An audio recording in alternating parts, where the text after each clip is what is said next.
রাষ্ট্রদ্রোহের অভিযোগে শেরেবাংলা নগর থানার মামলায় গ্রেপ্তার সাবেক প্রধান নির্বাচন কমিশনার কাজী হাবিবুল আউয়ালের 10 দিনের রিমান্ড আবেদন করেছে পুলিশ। মামলায় আরেক সাবেক প্রধান নির্বাচন কমিশনার KM নুরুল হুদার নতুন করে আরও 10 দিনের রিমান্ড চাওয়া হয়েছে। এই মামলায় কাজী হাবিবুল আউয়ালকে দুপুর 12টা 50 দিকে নেওয়া হয় আদালতে। গতকাল রাজধানীর মগবাজার থেকে তাকে গ্রেপ্তার করা হয়। পুলিশ জানায়, বারবার জায়গা বদলের কারণে কাজী হাবিবুল আউয়ালকে গ্রেপ্তারে বেগ পেতে হয়েছে। 2022 সালে প্রধান নির্বাচন কমিশনারের দায়িত্ব নেন কাজী হাবিবুল আউয়াল। তার অধীনে 2024 সালে অনুষ্ঠিত হয় দ্বাদশ সংসদ নির্বাচন। প্রহসনে নির্বাচন করার অভিযোগে রোববার রাজধানীর শেরেবাংলা নগর থানায় মামলা করেন বিএনপি নেতা সালাউদ্দিন খান। মামলায় সাবেক 3 প্রধান নির্বাচন কমিশনার, সাবেক প্রধানমন্ত্রী শেখ হাসিনা সহ 24 জনকে আসামি করা হয়।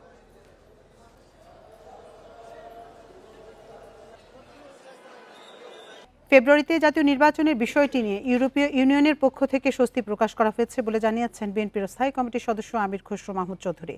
সকালে গুলশানে বিএনপির কার্যালয়ে ইউরোপীয় ইউনিয়নের রাষ্ট্রদূত মাইকেল মিলারের সঙ্গে সাক্ষাৎ শেষে সাংবাদিকদের কথা জানান তিনি। আমির খসরু জানান, বৈঠকে শ্রমিকদের অধিকার, জবাবদিহি এবং সংসদের কার্যকর ভূমিকা নিয়ে আলোচনা হয়েছে। ইউরোপীয় ইউনিয়ন আশা করছে ভবিষ্যতে সংসদ আরও স্বচ্ছতা ও জবাবদিহির সঙ্গে পরিচালিত হবে। বিচার বিভাগের নিজস্ব সচিবালয় প্রতিষ্ঠার প্রয়োজনীয়তা নিয়েও ইউরোপীয় ইউনিয়নের সঙ্গে আলোচনা হয়। এতে অর্থায়নের আগ্রহ প্রকাশ করেছে সংস্থাটি। এছাড়া কেবল অনুদান বা ঋণের মধ্যে সীমাবদ্ধ না থেকে ভবিষ্যতে বাংলাদেশের বিভিন্ন উন্নয়ন কর্মকাণ্ডে সরাসরি অংশীদার হওয়ার আগ্রহ জানিয়েছে ইউরোপীয় ইউনিয়ন।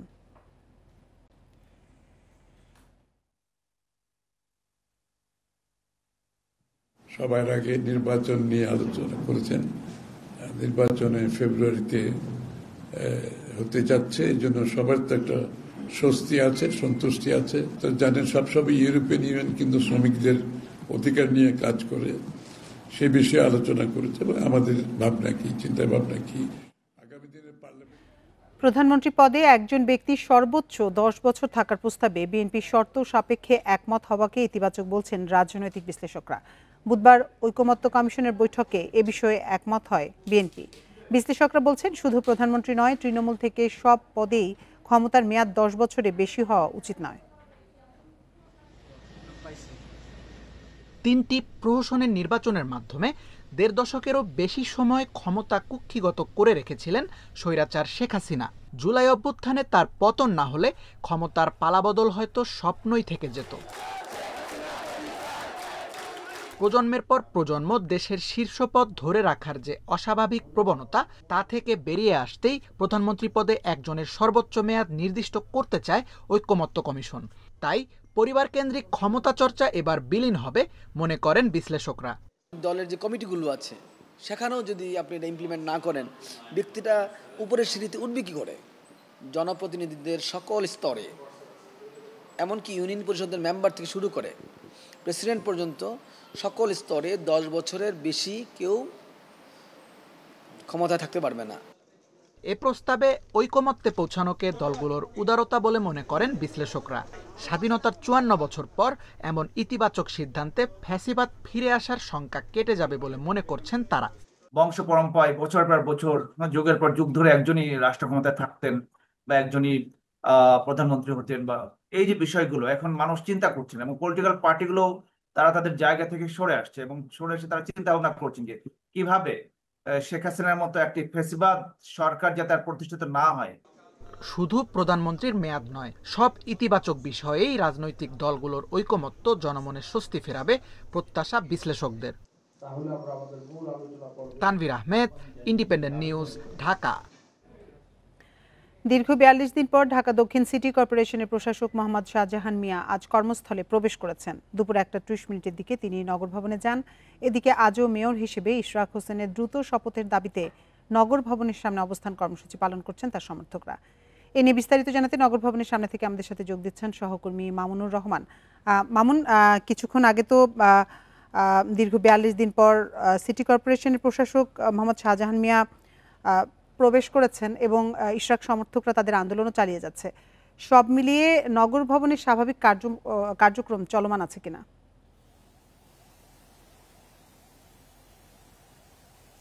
বিএনপি নেতা জনাব ইশরাক হোসেনের শপথ পালনের দাবিতে কিন্তু টানা 42 দিনের মতো আন্দোলন করে যাচ্ছে ইশরাক সমর্থকরা। আন্দোলনের পরপরই অচলাবস্থা হয়ে যায় ঢাকা দক্ষিণ সিটি কর্পোরেশনের সকল কার্যক্রম। কিন্তু টানা ৪২ দিন পর আজ যে প্রশাসক মোহাম্মদ শাহজাহান মিয়া তিনি আজ দুপুর নাগাদ 1:30 নাগাদ তিনি তার নিজ কার্যালয়ে প্রবেশ করেন এবং প্রবেশ করেই তিনি যে বিষয়গুলি তুলে ধরেন যে টানা যে অপ্রীতিকর অবস্থা ছিল সেটি এখন আর নেই। যে সমর্থকরা যারা ছিলেন তারা কিন্তু সকাল থেকে থাকলো, দুপুর নাগাদ সমর্থকরা সেভাবে দেখা যায়নি। জনাব শাহজাহান মিয়া প্রবেশের পর কিছু বিষয় নিয়ে সাংবাদিকদের সাথে আলোচনা করেন। তিনি বলেন যে ঢাকা শহরে যে জলবদ্ধতা রয়েছে সেই জলবদ্ধতা নিরসনে আবার নতুন করে কাজ করবে দক্ষিণ সিটি কর্পোরেশন। এছাড়া যে ডেঙ্গু আতঙ্ক যে শহর জুড়ে বেড়ে গেছে সে ব্যাপারে নানা ধরনের পদক্ষেপ নেওয়া হবে। ইতিমধ্যে তারা মিটিং শুরু করেছেন এবং শুরু করার পরপরই তারা বলছিলেন যে ডেঙ্গু হার যেভাবে হোক কমানো তাদের দক্ষিণ সিটি কর্পোরেশনের একটি অন্যতম দায়িত্ব, সেটি তারা পালন করবেন। সাংবাদিকরা জানতে চেয়েছিলেন যে এতদিন তিনি কেন যোগ দেননি। তিনি সে ব্যাপারটির ক্ষেত্রে বলেছেন যে অপ্রীতিকর পরিস্থিতি ছিল সে পরিস্থিতিতে আসলে কাজ করা সম্ভব হয়নি বিধায় তিনি যোগ দেননি এবং আগামীতে এমন কোনো অপ্রীতিকর অবস্থা হবে না তিনি আশ্বাস দেন এবং বলেন আগামীতে যে কাজ করার ব্যাপারে শুধু জনাব ইশরাক হোসেন মেয়রের পাশাপাশি যারা নগরবাসী আছেন তারা সহযোগিতা করবেন সে আশ্বাস প্রকাশ করেছেন। তাছাড়া তিনি আরেকটি বিষয় বলেছেন যে জলবদ্ধতা এবং ডেঙ্গু নিরসনের ক্ষেত্রে যে সচেতনতা বৃদ্ধির ক্ষেত্রে মসজিদে যে লিফলেট বিতরণ থেকে শুরু করে মাইক অ্যানাউন্স থেকে শুরু করে বিভিন্ন ধরনের কার্যক্রম কিন্তু নেওয়া হবে। মোহাম্মদ শাহজাহান বলছেন যে অফিসে যে টানা কয়েকদিনের কাজের যে বিঘ্ন ঘটেছে আগামী কয়েকদিনে শুক্র শনিবার অফিস খোলা থাকবে বলে তিনি জানিয়েছেন এবং সবকিছু মিলে তিনি বলছেন যে সকল কিছু পুষিয়ে নেওয়া সম্ভব হবে। নগরবাসীর সেবায় তার যে গুরুতর দায়িত্ব সেই দায়িত্ব তিনি পালন করতে সর্বোচ্চ চেষ্টা করে যাবেন। দক্ষিণ সিটি কর্পোরেশন থেকে এই ছিল সর্বশেষ। নগর ভবনের সামনে থেকে জানাচ্ছিলেন সহকর্মী মামুনুর রহমান। মাদকের ভয়াবহ আগ্রাসনে দেশের উন্নয়ন বাধাগ্রস্ত হচ্ছে বলে মন্তব্য করেছেন স্বরাষ্ট্র উপদেষ্টা জাহাঙ্গীর আলম চৌধুরী। সকালে রাজধানীর ওসমানী স্মৃতি মিলনায়তনে আয়োজিত আলোচনা সভায় এ মন্তব্য করেন তিনি। স্বরাষ্ট্র উপদেষ্টা বলেন দেশের তরুণদেরকে মাদকের হাত থেকে বাঁচাতে হবে, তাদের আধুনিক ও প্রযুক্তি নির্ভর দেশ করার কাজে ব্যবহার করতে হবে। মাদক পরিবহনে নারী, শিশু ও কিশোরদের অপব্যবহার বন্ধ করতে হবে। মাদকের ভয়াবহতার বিষয়ে সবাইকে সচেতন হওয়ার আহ্বানও জানান স্বরাষ্ট্র উপদেষ্টা। আমরা জানি দেশের বিভিন্ন শ্রেণীর পেশায় মানুষই নানাভাবে অবৈধ মাদকের সাথে জড়িয়ে পড়েছে। আর আমাদের দেশের মাদক চোরাচালানের একটি ভয়াবহ বিষয় হল নারী, শিশু এবং কিশোরদের এই গহীন কাজে ব্যবহার করা হচ্ছে। ফলে তাদের মধ্যে অপরাধ প্রবণতা যেমন বৃদ্ধি পাচ্ছে তেমনি তাদের একটি উল্লেখযোগ্য অংশ মাদকাসক্ত হয়ে পড়েছে। 2025 সালের উচ্চ মাধ্যমিক ও সমমানের প্রথম দিনের পরীক্ষা শেষ হয়েছে। সকাল 10টা থেকে শুরু হয়ে দুপুর 1টা পর্যন্ত চলে এ পরীক্ষা। প্রথম দিনে আজ নেওয়া হয় বাংলা প্রথম পত্রে লিখিত পরীক্ষা। সকালে রাজধানীর ভাসানটেক সরকারি কলেজ ও সরকারি বাংলা কলেজ কেন্দ্র পরিদর্শন করেন শিক্ষা মন্ত্রণালয়ের উপদেষ্টা অধ্যাপক ডক্টর চৌধুরী রফিকুল আবরার। এ সময় তিনি বলেন এবারের পরীক্ষা হচ্ছে স্বচ্ছ, নির্ভুল করার সর্বোচ্চ চেষ্টা করা হচ্ছে। প্রশ্নপত্র ফাঁস রোধে তৎপর রয়েছে সরকার। চলতি বছরে পরীক্ষা চলবে 10 আগস্ট পর্যন্ত। এবছর সারা দেশে মোট 12,51,111 জন পরীক্ষার্থী এইচএসসি ও সমমানের পরীক্ষায় অংশ নিচ্ছে। এর মধ্যে সাধারণ 9টি শিক্ষা বোর্ডের অধীনে পরীক্ষার্থী প্রায় 10,55,000, মাদ্রাসা বোর্ডের অধীনে আলিম পরীক্ষার্থী 86,000-এর বেশি এবং কারিগরি শিক্ষা বোর্ডের অধীনে রয়েছে 1,09,000-এর বেশি পরীক্ষার্থী। এবার মোট 2,797টি কেন্দ্রে অনুষ্ঠিত হচ্ছে এইচএসসি পরীক্ষা। 2024 সালের তুলনায় এবছর পরীক্ষার্থী কমেছে 81,882 জন। মোট 12,51,000 পরীক্ষার্থী পরীক্ষা দিচ্ছেন এবং 2,800 সেন্টারে এই পরীক্ষাটা হচ্ছে এবং এই পরীক্ষার্থীরা মূলত 9,300 প্রতিষ্ঠান থেকে তারা পার্টিসিপেট করছেন। যে মোট যে পরীক্ষার্থী 50.6% হচ্ছেন নারী এবং 49.4% হচ্ছেন পুরুষ। এদিকে সুষ্ঠু পরিবেশে এইচএসসি পরীক্ষা নিশ্চিতে সারা দেশে নেওয়া হয়েছে বিশেষ ব্যবস্থা। নকলমুক্ত পরিবেশ নিশ্চিতের পাশাপাশি করোনা ও ডেঙ্গু প্রতিরোধে স্বাস্থ্য মন্ত্রণালয়ের নির্দেশনা অনুযায়ী ব্যবস্থা নেওয়া হয়েছে। চট্টগ্রাম শিক্ষা বোর্ডের অধীনে এবার 302 কলেজের প্রায় 1,02,000 শিক্ষার্থী অংশ নিয়েছেন। প্রতিটি কেন্দ্রে সিসিটিভি লাগানোর পাশাপাশি বিভিন্ন স্থানে লাগানো হয়েছে নকল বিরোধী পোস্টার। নকল প্রতিরোধে কুমিল্লা বোর্ডে শিক্ষা প্রতিষ্ঠানের ভেন্যু পছন্দের সুযোগ বাদ দেওয়া হয়েছে। বরিশালে হলে প্রবেশের আগে শিক্ষার্থীদের হাত ধোয়া সহ হ্যান্ড স্যানিটাইজারের ব্যবস্থা করা হয়। সিলেটে পরীক্ষা চলাকালীন কেন্দ্রের 200 গজের মধ্যে জনসমাবেশ, গান বাজনা ও ভারী ও ধারালো যন্ত্রপাতি বহনে নিষেধাজ্ঞা দেওয়া হয়েছে। রাজশাহী, যশোর, দিনাজপুর, রংপুর ও ময়মনসিংহ বোর্ডের অধীনেও সুষ্ঠু পরিবেশে শেষ হয়েছে প্রথম দিনের পরীক্ষা। কেন্দ্রের সার্বিক পরিবেশ নিয়ে সন্তোষ প্রকাশ করেছেন পরীক্ষার্থী ও অভিভাবকরা।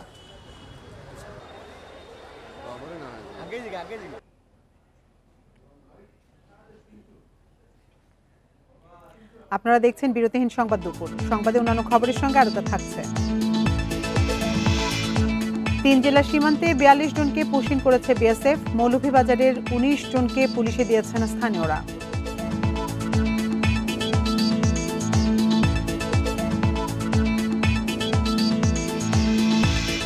হত্যা, ধর্ষণ, অপহরণে জড়িয়ে পড়ছে কিশোররা। পাল্টাপাল্টি হামলা ও অস্ত্রের মহড়া তৈরি করেছে উদ্বেগ।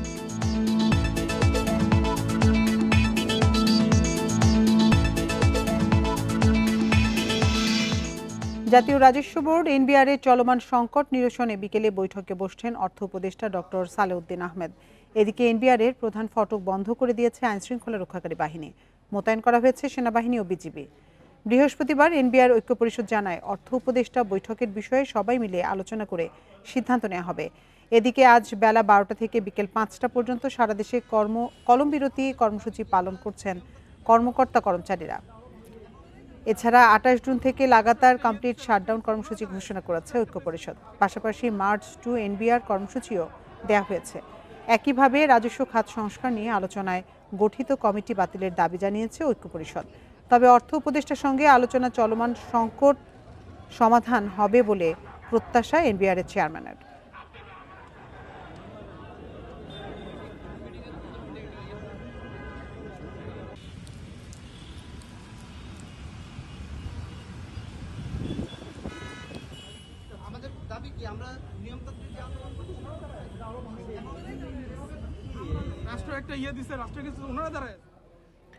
সার্কভুক্ত দেশগুলো পারস্পরিক সহযোগিতার মাধ্যমে এগিয়ে এলে আরও বেশি মানুষ আর্থিক অন্তর্ভুক্তির আওতায় আসবে বলে মন্তব্য করেছেন বাংলাদেশ ব্যাংকের governor doctor Ahsan H Mansur. বলেন, এখনও বহু মানুষ আর্থিক নেটওয়ার্কের বাইরে আছে। রাজধানীর একটি হোটেলে 47তম SAARC finance governors group meeting ও সিম্পোজিয়ামের উদ্বোধনী অনুষ্ঠানে একথা বলেন তিনি আরও জানান, দক্ষিণ এশিয়ায় 25% মানুষ এখনও ব্যাংকিং সেবার বাইরে আছে। তাদের আর্থিক অন্তর্ভুক্তি ব্যবস্থা গড়ে তোলা এখন একটি বড় চ্যালেঞ্জ। বলেন, দক্ষিণ এশিয়ার দেশগুলো বিভিন্নভাবে এগিয়ে যাচ্ছে, তবে নিজেদের তথ্য ও জ্ঞান কাজে লাগাতে হবে, যার মাধ্যমে প্রতিটি দেশের অর্থনৈতিক প্রবৃদ্ধি ও সমৃদ্ধি উন্নতি হবে বলে জানায় গভর্নর। ডিজিটাল ব্যাংকিংয়ের বিভিন্ন পদ্ধতি সম্পর্কে জানার মাধ্যমে আমরা আরও বেশি অন্তর্ভুক্তিমূলক অর্থনৈতিক সমাজ গড়ে তুলতে সক্ষম হবে বলে জানান বাংলাদেশ ব্যাংকের গভর্নর। একটা সম্মিলিত একটা অর্থনৈতিক অঞ্চলের মধ্যে যতটুকু সম্ভব সামঞ্জস্যতা আনা বা হারমোনাইজেশন যেটাকে আমরা বলি, এবং একই সাথে ফাইন্যান্সিয়াল ইন্টিগ্রেশনটাকে নিয়ে আসা। আমরা চেষ্টা করছি যে আমাদের মধ্যে এই বিভিন্ন সেন্ট্রাল ব্যাংকের মধ্যে একটা সমন্বয় করা, এক্সচেঞ্জ করা। প্রবাসীদের জন্য অফশোর ব্যাংকিং সেবার পরিধি বাড়িয়েছে বাংলাদেশ ব্যাংক। ফলে এখন থেকে প্রবাসী বা বিদেশি গ্রাহকদের বিভিন্ন বাণিজ্য সংশ্লিষ্ট সেবা দিতে পারবে অফশোর ব্যাংকগুলো। বুধবার এ বিষয়ে সার্কুলার জারি করে কেন্দ্রীয় ব্যাংক। এতে বলা হয়, নির্দেশনা মেনে এখন থেকে অফশোর ব্যাংকিং ইউনিটগুলো প্রবাসী বা বিদেশি হিসেবধারী গ্রাহকদের অ্যাডভাইজিং, আদায় ও পরিশোধ নিষ্পত্তির মতো বাণিজ্যিক সেবা দিতে পারবে। কেন্দ্রীয় ব্যাংকের নির্দেশনা অনুযায়ী অনুমোদিত যে কোনো পেমেন্ট সার্ভিস প্রোভাইডারের মাধ্যমে গ্রাহকের হিসেবে রেমিট্যান্স জমা দেওয়ার জন্য প্রয়োজনীয় ব্যবস্থা নিতে পারবে অফশোর ব্যাংকিং ইউনিট। নতুন নির্দেশনার ফলে প্রবাসীদের ব্যাংকিং সেবা আরও সহজ হবে বলে মত খাত সংশ্লিষ্টদের।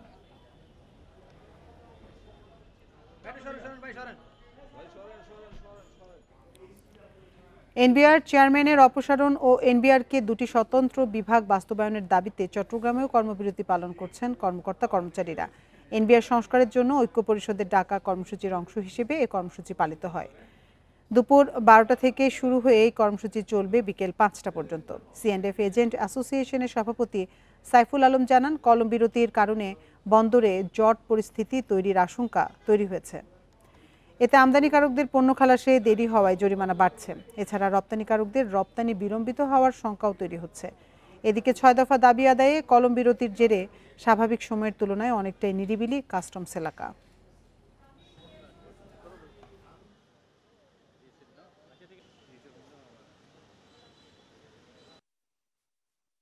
এইভাবে চলতে থাকলে আগের মতো সব জট হবে, পোর্টে জট হবে, এখানে শিপিং এজেন্টের ড্যামারেজ বাড়বে, পোর্টে ড্যামারেজ বাড়বে, সব কিছু মিলিয়ে আমদানিকারকদের ঝামেলা হবে।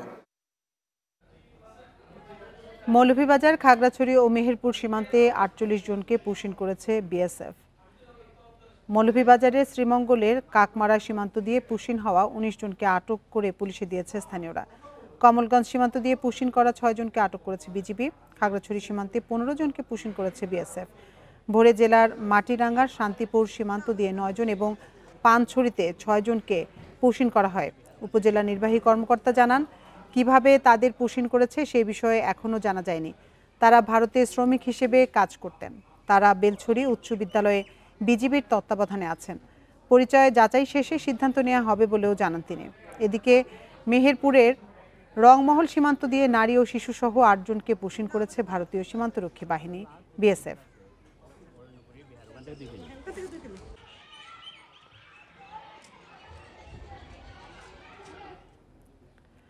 বেপরোয়া কিশোর চক্রগুলোর ছোটখাটো ঘটনায় মারামারি, হামলা, পাল্টা হামলা বা অস্ত্রের মহড়া তৈরি করেছে উদ্বেগ। তাদের কর্মকাণ্ডের ভিডিও ঘুরছে সামাজিক যোগাযোগ মাধ্যমে। তবে তাদের থামাতে পারিবারিক, সামাজিক বা প্রশাসনিক উদ্যোগ প্রয়োজনের তুলনায় সামান্যই। এসব চক্রের কিশোররা জড়িয়ে পড়ছে খুন, অপহরণ, ইফটিজিং, ধর্ষণ, চাঁদাবাজি, মাদক পাচারের মতো অপরাধেও। 28 এপ্রিল নোয়াখালীর বেগমগঞ্জে এক তরুণকে অপহরণে বাধা দেয়ায় গুলি করে হত্যা করা হয় যুবদল কর্মী ইয়াসিন আরাফাতকে। জখম করা হয় আরাফাতের ছোট ভাইকেও। এর আগের দিন মাইজদিতে ধারালো অস্ত্রের কোপে জখম হয় এক স্কুল ছাত্র। আর 25 এপ্রিলের সংঘর্ষের একটি ভিডিও ঘুরছে সামাজিক যোগাযোগ মাধ্যমে। আইনশৃঙ্খলা বাহিনীর তথ্য অনুযায়ী এসব ঘটনায় জড়িতদের বেশিরভাগই কিশোর। এপ্রিলে 9 উপজেলা থেকে পাইপগান, বন্দুক, চাইনিজ কুড়াল, রামদা, চাপাতি সহ 1.5 শতাধিক অস্ত্র উদ্ধার করেছে পুলিশ। অনিশ্চয়তার মধ্যে আজকে ডুবে আছি।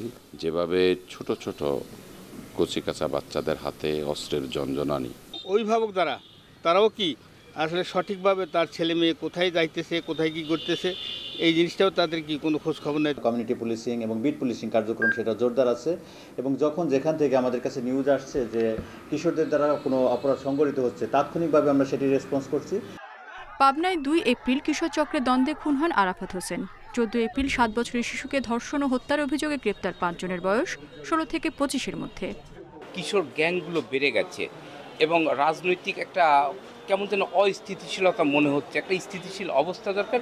এই ক্ষেত্রে রাজনৈতিক দলগুলোর একটা বড় অঙ্গীকার প্রয়োজন। পিরোজপুরে কিশোর চক্রের দৌরাত্ম্যে সামনে আসছে রাজনৈতিক পৃষ্ঠপোষকতা।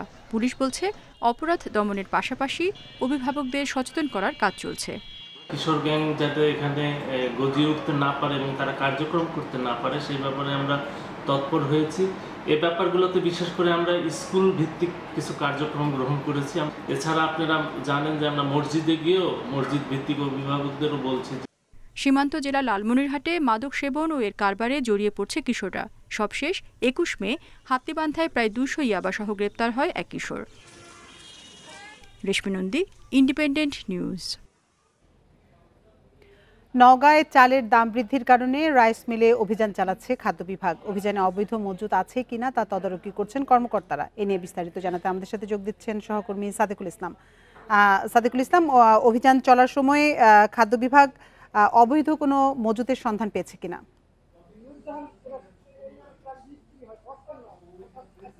আপনাকে আমি জানাই যে আজ বেলা 1টা থেকে কিন্তু এখানকার খাদ্য বিভাগ এবং এর সঙ্গে ভোক্তা অধিকার সম্মিলিতভাবে কিন্তু অবৈধ মজুদ বিরোধী অভিযান শুরু করেছে। আমি যদি আপনাকে দেখাতে চাই, এখনো কিন্তু আপনার এখানে অভিযান চলছে। এটি একটি হাপানিয়া এলাকার একটি বড় রাইস মিলে।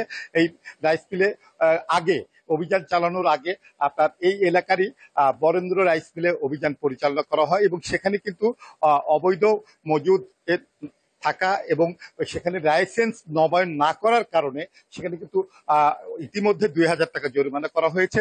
আর এই মিলটি হচ্ছে একটি অটো রাইস মিল। এই অটো রাইস মিলটিতে কিন্তু অনেক বেশি আপনার মজুদ আছে, সেটি কিন্তু তারা কর্মকর্তারা এটি পরীক্ষা করছেন এবং পরীক্ষা করে যদি এখানে অবৈধ মজুদ পাওয়া যায় তাদের বিরুদ্ধে কিন্তু ব্যবস্থা নেবেন। আমার সঙ্গে কথা হয় এখানকার খাদ্য বিভাগের জেলা খাদ্য নিয়ন্ত্রক খন্দকার ফরহাদ হোসেনের সঙ্গে। তিনি আমাকে যেটি জানিয়েছেন যে মূলত হঠাৎ করে আকস্মিকভাবে নওগাঁ সহ সারা দেশে যে চালের এই মূল্যবৃদ্ধি ঘটনা ঘটে সেটি কারণ নিরূপণে এবং এখানে মিলারদের কোনো কারসাজি আছে কিনা, এখানে অবৈধ মজুদ আছে কিনা সেটি নিরূপণের জন্যই মূলত কিন্তু এই অভিযান আমরা শুরু করেছি এবং সেখানে যদি আমরা কোনো প্রকার অবৈধ মজুদ পাই তাদের বিরুদ্ধে কিন্তু আমরা ব্যবস্থা নিব। পাশাপাশি এই মিলগুলোতে আপনার রাইস মিলগুলোতে আপনার লাইসেন্স আছে কিনা, যদি লাইসেন্স না থেকে থাকে তারা যদি অবৈধভাবে মিল পরিচালনা করে তার বিরুদ্ধেও ব্যবস্থা নেওয়া হবে এবং সর্বোপরি তারা নিয়ম মেনে চাল মজুদ এবং বাজারজাত করছে কিনা সেই বিষয়টি কিন্তু তারা পরীক্ষা করে দেখছেন। আরেক বিষয় আপনাকে জানাতে চাই যে আপনি জানেন যে নওগাঁ এই জেলা কিন্তু খাদ্য উৎপাদন শুধু নয়, এখান থেকে কিন্তু সারা দেশে আপনার চাল সরবরাহ করা হয় সারা বছর জুড়ে। কিন্তু আমরা যেটি লক্ষ্য করেছি যে এখন কিন্তু চালের মানে বিবর্তনে আপনার অটো মিলের সঙ্গে প্রতিযোগিতায় না টিকতে পেরে ইতিমধ্যে কিন্তু জেলার প্রায় 900 হাস্কিং রাইস মিল বন্ধ হয়ে গেছে। 3 থেকে 350 যে রাইস মিল আছে সেটিও কিন্তু এখন খুঁড়িয়ে চলছে। এর মধ্যে 50টির মতো আপনার অটো রাইস মিল। তারা যেটি আমাকে বলছেন যে নওগাঁর চাল বাজার এখন মূলত নিয়ন্ত্রণ করছে বড় চাল ব্যবসায়ী এবং কর্পোরেট ব্যবসায়ীরা। তারাই কিন্তু আপনার চালের মূল্য বৃদ্ধি বা কমানো এটি কিন্তু নিয়ন্ত্রণ করছে। এই ছিল আমার কাছে নওগাঁর এই খাদ্য বিভাগের অভিযানের সবশেষ। নওগাঁ থেকে সবশেষ তথ্য জানাচ্ছিলেন সহকর্মী সাদেকুল ইসলাম। রংপুর এক্সপ্রেস ট্রেনে এক নারীকে ধর্ষণের অভিযোগে ডিউটিরত পিএ অপারেটর মোহাম্মদ সাইফুল ইসলামকে গ্রেপ্তার করেছে রেল পুলিশ। রাতে কমলাপুর স্টেশনে সংবাদ সম্মেলনে রেলওয়ে স্টেশন থানার অফিসার্স ইনচার্জ এ তথ্য নিশ্চিত করেন। জানান, কমলাপুর থেকে রংপুরগামী রংপুর এক্সপ্রেস ট্রেনে এ ঘটনা ঘটে। ভুক্তভোগীর অভিযোগ, গন্তব্যে পৌঁছে দেওয়ার কথা বলে তাকে ট্রেনে তোলা হয়। পরে কর্তব্যরত পিএ অপারেটর সাইফুল ইসলাম ট্রেনের টয়লেটে ধর্ষণ করে। বিষয়টি ট্রেনের দায়িত্বরত রেলওয়ে পুলিশকে জানালে মোহাম্মদ সাইফুল ইসলামকে গ্রেপ্তার করা হয়। প্রাথমিক জিজ্ঞাসাবাদে ধর্ষণের বিষয়টি সাইফুল ইসলাম স্বীকার করেছেন বলে জানায় পুলিশ। সান্তাহারের আগে ট্রেনটি আর দাঁড়ায়নি, তো সান্তাহার গিয়ে এরা আবার পঞ্চগড় ট্রেনের মাধ্যমে আমাদের এখানে এসে এজাহার দায়ের করেছে। আমরা আইনানুগ ব্যবস্থা গ্রহণ করতেছি। যিনি আসামি সে ওই রংপুর এক্সপ্রেস ট্রেনের পিএ সিস্টেমের অপারেটর। সে ঘটনার বিষয়ে প্রাথমিকভাবে স্বীকার করেছে যে সে এই ঘটনা ঘটিয়েছে। মেহেরপুরের গাংনীতে ওয়ার্ড বিএনপি কার্যালয়ের সামনে থেকে বোমা সদৃশ্য বস্তু ও একটি চিরকুট উদ্ধার করেছে পুলিশ। সকাল 8টার দিকে এসব উদ্ধার করে গাংনী থানা পুলিশ। পুলিশ জানিয়েছে, উপজেলার নওদা মঠমোড়া গ্রামের বাজার সংলগ্ন বিএনপি কার্যালয়ের সামনে দুটি লাল টেপ মোড়ানো বোমা সদৃশ্য বস্তু ও একটি চিরকুট দেখতে পান স্থানীয়রা। পরে খবর পেয়ে পুলিশ বস্তু দুটি উদ্ধার করে থানায় নিয়ে যায়। এদিকে হুমকি দেয়া চিঠিকে ঘিরে এলাকায় আতঙ্ক বিরাজ করছে। এর আগে 17 জুন গাংনীর চরগোয়াল গ্রামে সড়কের পাশ থেকে একটি বোমা সদৃশ্য বস্তু ও আরও একটি চিঠি উদ্ধার করে পুলিশ।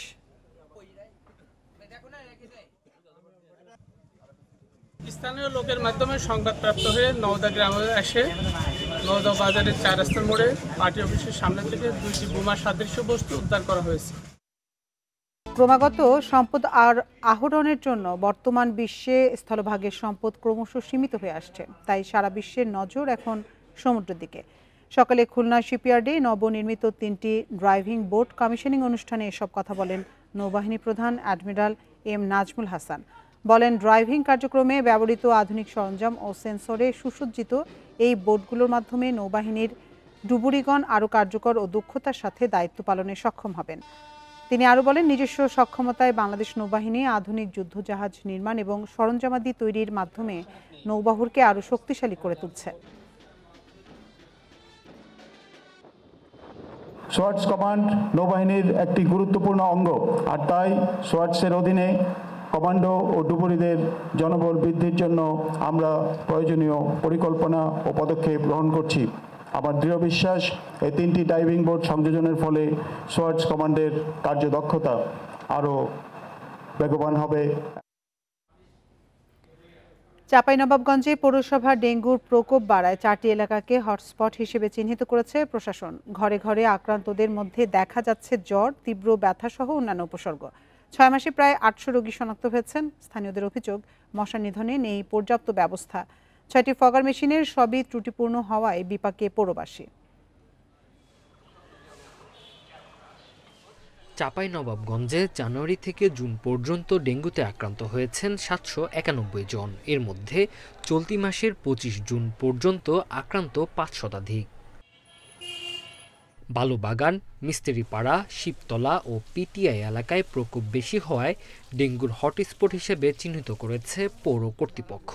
এসব এলাকায় আক্রান্তরা জ্বরসহ নানা উপসর্গ নিয়ে চিকিৎসা নিতে আসছেন, তবে অনেকে যাচ্ছেন না হাসপাতালে। সবার মশার নির্ধারিত কর্মসূচি হালকা পাতলা করে ওরা যে ধোঁয়া দিয়ে যাচ্ছে, হ্যাঁ, কিন্তু সে ধোঁয়াতে কাজ হচ্ছে কি হচ্ছে না। চরম আকারের আমাদের এলাকার অবস্থা মানে খুব করণীয়, বিশেষ করে এই গরিব মানুষের হেবি শোচনীয় অবস্থা, মেডিকেল জায়গা পাওয়া যায় না।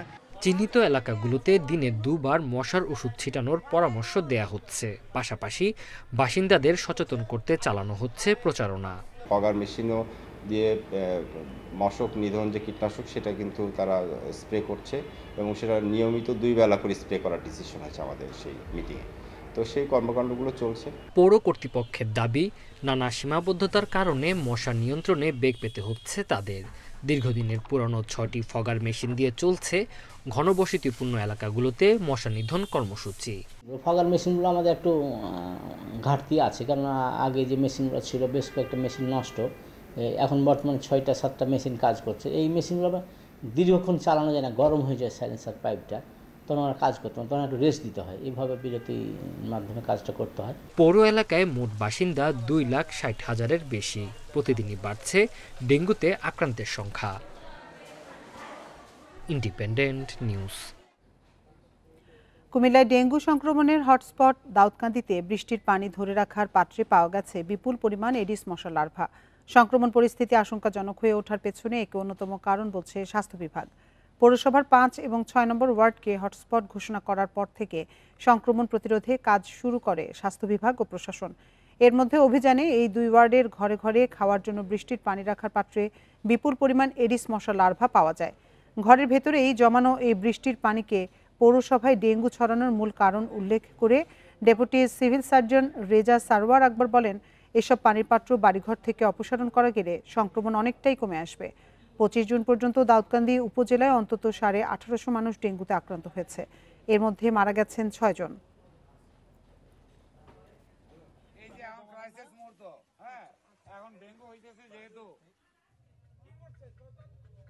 এই 2 জায়গার পানির স্যাম্পল পরীক্ষা করে লার্ভার ঘনত্ব বেশি পাওয়া গেছে এডিস মশার লার্ভা। বিশেষ করে ঘরে ঘরে জমানো যে বৃষ্টির পানি, যেখানে এডিস মশা সাধারণত যে ধরনের পানিতে গ্রো করে থাকে, যদি সেই সব পানি নিয়মিতভাবে জমতে দেওয়া না হয় এবং পরিচ্ছন্ন রাখা হয়, আশা করা যায় এটার প্রকোপ কমে আসবে।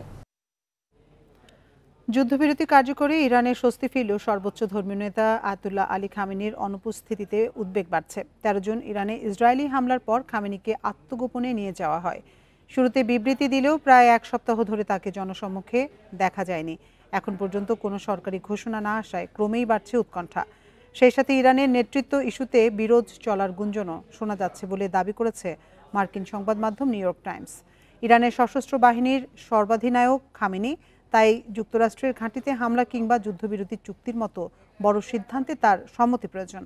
তবে সামরিক কমান্ডার ও সরকারি কর্মকর্তারা কেউই নিশ্চিত করে বলেননি সাম্প্রতিক সময়ের কোনো সিদ্ধান্তে খামেনির সঙ্গে সরাসরি সাক্ষাৎ বা যোগাযোগ হয়েছে কিনা। আর এই ছিল বিরতিহীন সংবাদ দুপুরের আজকের আয়োজনে। ইন্ডিপেন্ডেন্ট টেলিভিশনের সব খবরে বিস্তারিত জানতে চোখ রাখুন ফেসবুক, ইউটিউব এবং এক্সে। এতক্ষণ সাথে থাকার জন্য ধন্যবাদ সবাইকে।